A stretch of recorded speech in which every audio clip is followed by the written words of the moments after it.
Boy Rue was from Scott Park, Piru, and they are bitter rivals with the Nightcrawlers and Carson 13. With a long history of violence, the dividing line between these gangs is Main Street, so this strip is a major point of conflict.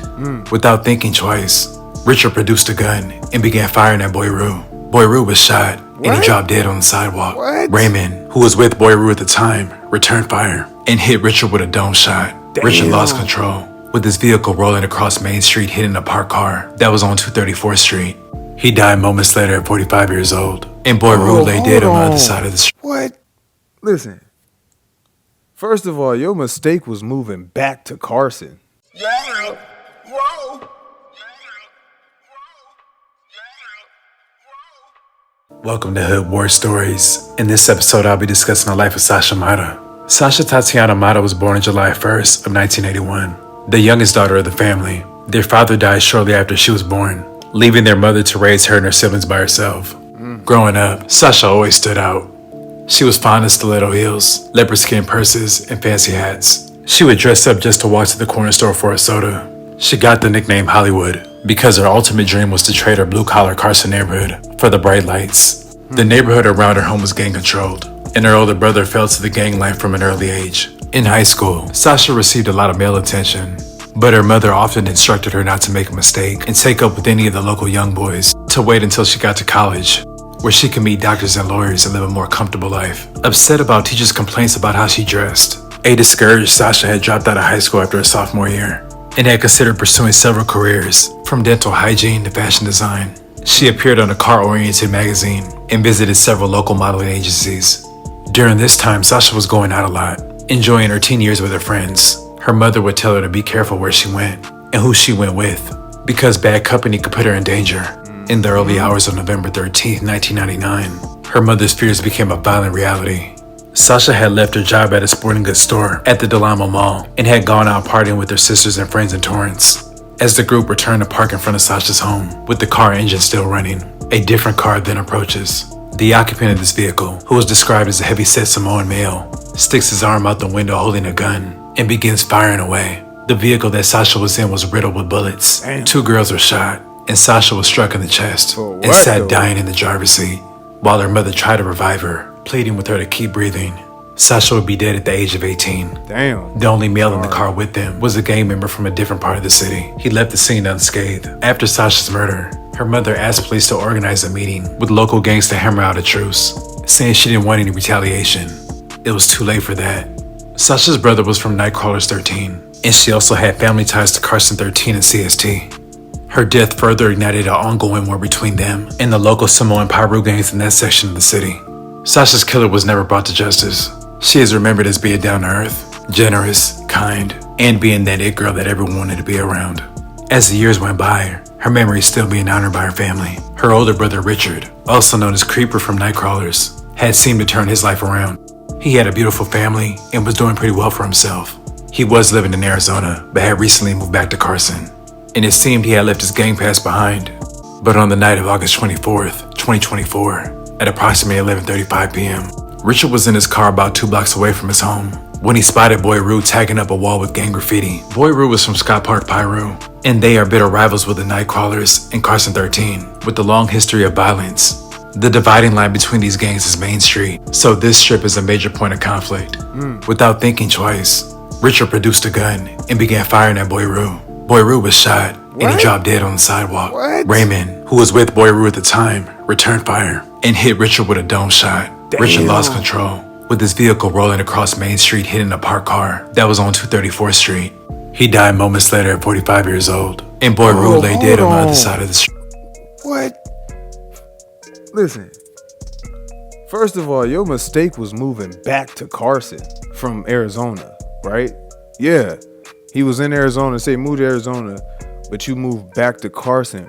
That was your first mistake, but then damn, that whole interaction just seems so not like, bro, you move away, you change your life, you got a family, you start a family, you know what I'm saying? Like I say, okay, cool, you move back to Carson, but to move back to maybe that triggers something. Maybe him seeing old boy tagging or doing whatever he was doing trigger some type of like PTSD or something. Because why would you, after all that time, come back to get into something like that over, you know what I'm saying? And to lose your life over it. That's crazy, bruh. Hell nah, man. Ugh. At just 18 years old, in the hours that followed, family members of both victims rushed to the scene in disbelief, and community members were asking what the hell happened. 2 men shot to death on either side of the road that I am standing on. Their bodies still lying there covered by authorities as they investigate what exactly happened here. Well, in the past hour, we went to both sides. And what is happening here on each side of those scenes is dozens of family members and friends who have gathered here. We spoke to them both. We tried to gather as much as we could about those 2 victims who are still lying in the street at this moment as authorities work to investigate. All right, now we want to show you some of the video that we gathered while we were visiting both of those crime scenes in the past hour. On one side, you see that yellow vintage SUV. We now know that car belongs to a 45-year-old man named Richard, whose body is lying just outside of his car. Both declared dead here at the scene. Vafatu's father describing his son as full of life, again, just 18 years old. That's crazy, he tells me he was a good kid, a respectful kid who just got caught up with what happens here on the streets. Boy Rue had a lot of family ties to the neighborhood, but he hadn't been living there. He was residing in Gardena at the time. His homecoming was held properly, with his family and hood showing out to pay their respects.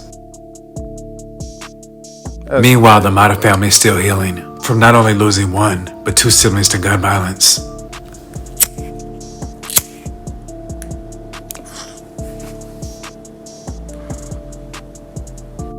I'd like to thank you guys for watching. Please like, comment, and subscribe. Man, that's crazy. RP to all of them. You know what I mean? My condolences. RP.